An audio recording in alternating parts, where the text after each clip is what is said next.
இனிய மாலை வணக்கம். கதம்ப மஞ்சரி என்ற தலைப்பின் கீழ் இன்று நான் சில கருத்துக்களை கூற விரும்புகிறேன். 11 கீழ்கணக்கு என்ற நூற்தொகுப்பில் பதிற்று 10 என்ற நூலும் ஒன்று. இந்த பதிற்று 10 மொத்தம் 100 பாடல்கள் உள்ளது. ஒவ்வொன்றும் 10 பாடலாக தொகுக்கப்பட்டுள்ளன. மொத்தம் 100 பாடல்களை கொண்டது. இப்பொழுது நமக்கு கிடைத்தது மொத்தம் 90 பாடலே. அதாவது முதற் 10 என்ற பாடல் நமக்கு கிடைக்கவே இல்லை. இந்த 90 பாடல்களையும் தேடி கண்டுபிடித்து தமிழ் கூறும் நல்லுலகுக்கு வழங்கியவர் டாக்டர் உவே சாமிநாத ஐயர் அவர்கள். பொதுவாக தமிழ் பாடல்களில் கடவுள் வாழ்த்து என்ற ஒரு பகுதி இருக்கும். ஆனால் முதற் 10 கிடைக்காதனால் இந்த பதிற்று 10 என்ற நூலில் கடவுள் வாழ்த்தாக கீழ்கண்ட பாடலை குறிப்பிடுவார்கள். அது என்ன என்பதை இப்பொழுது நான் வாசிக்கிறேன், கேளுங்கள்.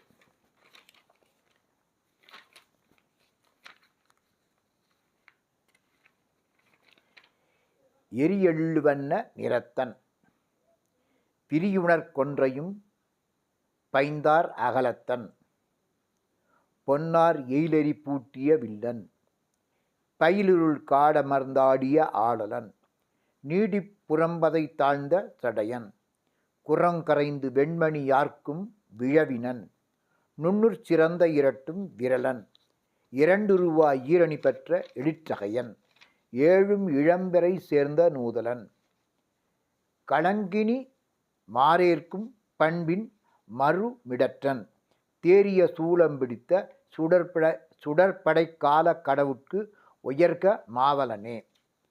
இந்த பாட்டில் நீங்கள் பார்த்தால் பாட்டின் ஆரம்பம் ஏ என்பது, பாட்டின் முடிவோ ஏ. பொதுவாக இந்த பாடலில் இருந்து தெரிவது என்ன என்றால், சிவபெருமானுடைய உருவ ஒற்றுமையை குறிப்பிடுகின்றனர்.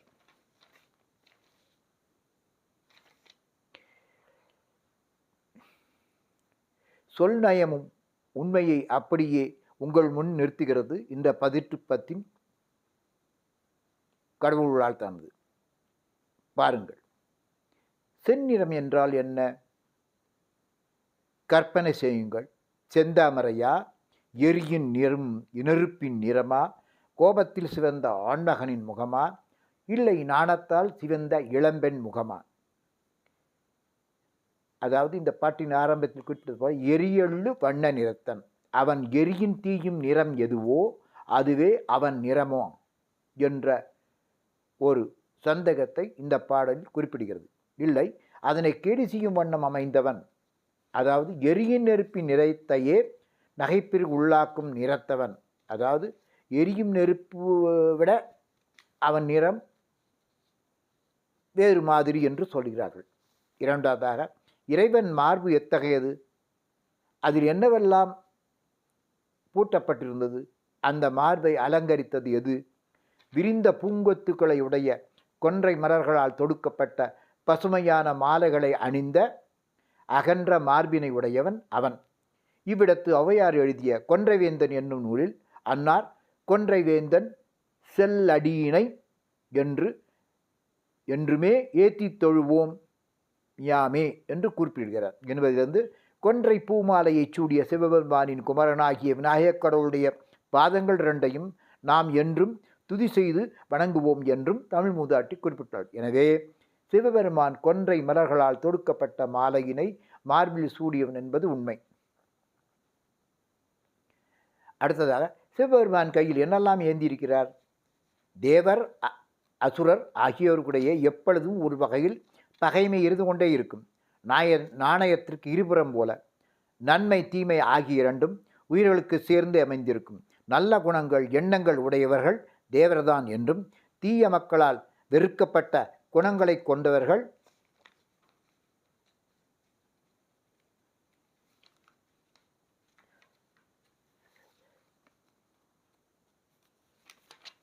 அசுரர்கள். அவர்கள் திரிபுரம் என்னும் இடத்தில் அமைந்த கோட்டைகளில் வாழ்ந்தவர்கள். அவர்கள் உக்கிரமான தவம் செய்து அழியாத வரம் பெற்று உயிர்களுக்கு மிகுந்த துன்பம் விளைவித்த அசுரர்களையும், அதாவது அவுணர்களையே, அவர்கள் கொண்டிருந்த திரிபுரை கோட்டைகளையே வில்லில் தொடுக்கப்பட்ட எரியும் அம்புகளை அழித்த வில்லை ஏந்தியவன் அவன். அடியவர்க்கு அமைந்து அடியவனாகி அவர்க்கு ஊறு இழைப்பாரின்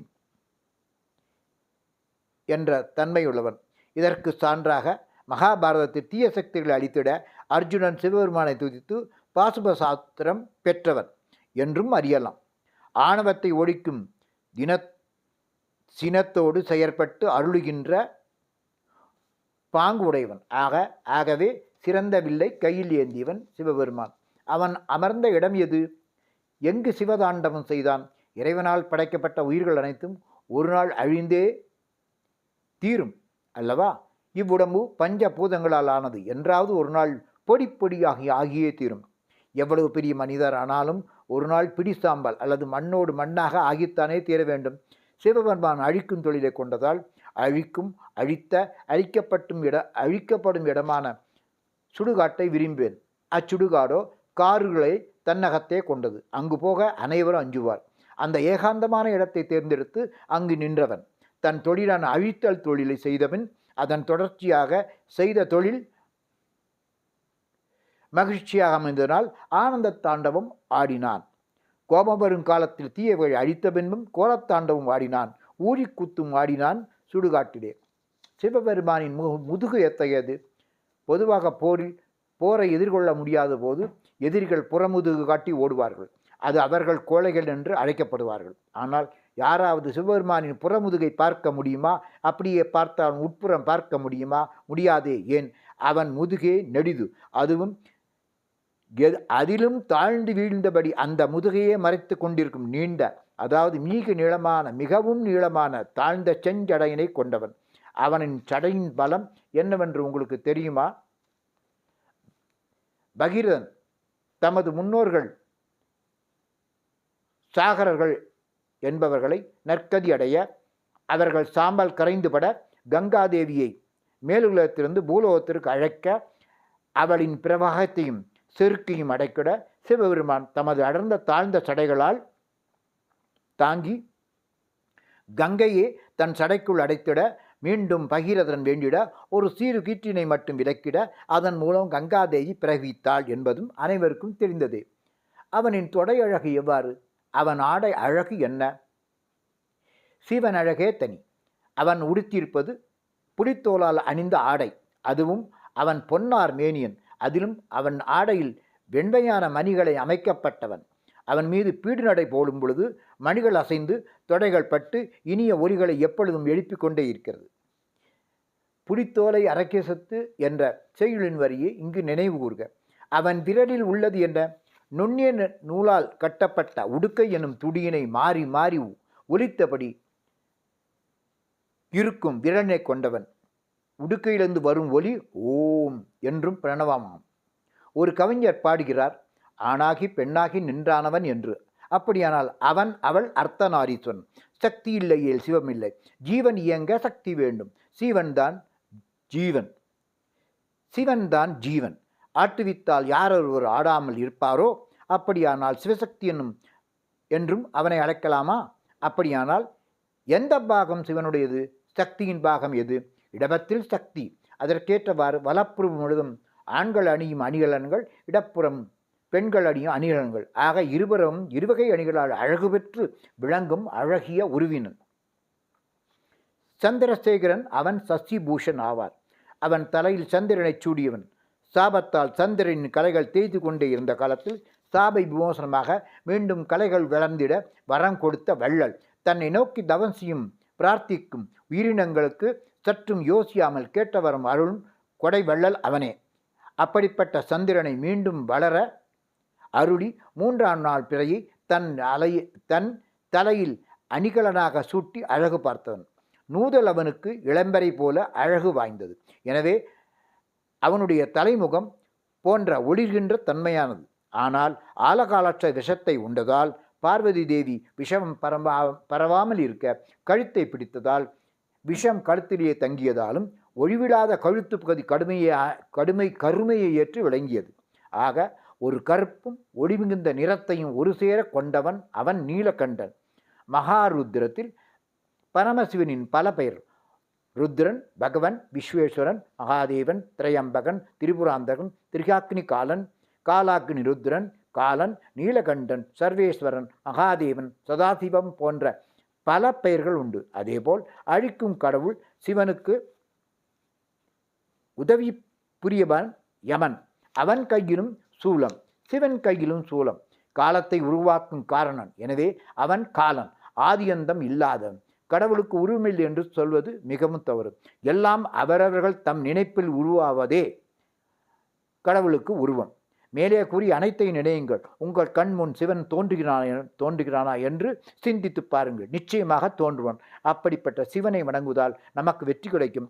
சிவனுக்கும் வெற்றியானது நாளும் நாளும் மிகுதியாக உயரும்.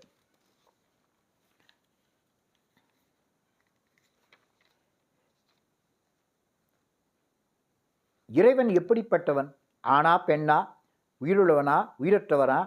அழித்தவரை அழிவற்றவனா? வரப்போகிறவனா வந்தவனா? இன்னல் கொடுப்பவனா ஓகை தருபவனா? எனவே அறிவு கெட்டாத விஷயங்களை விவாதித்தால் பேதங்கள் தான் ஏற்படும். ஆழ்வார்களில் ஒருவர் கூறுகிறார் இதை பற்றி. கண்டவர் விண்டிலர், விண்டவர் கண்டிலர்.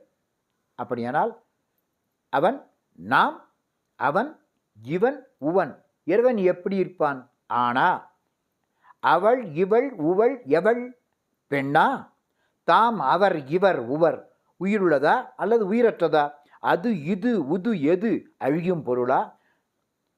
வீம், அவை, இவை, உவை முன்னமே இருந்ததா இனி வரப்போவதா? அவை நலம் தீங்கு அவை, நமக்கு சந்தோஷம் தருபவன். ஆம் அவை, ஆய் அவை கஷ்டமும் வருத்தமும் தரும். ஆய் நின்ற அவரே எல்லாமே இறைவன். எனவே சிவபெருமானின் அழகை பருகிட சிவனை நினையுங்கள். ஓம் நமச்சிவாய. நன்றி, வணக்கம்.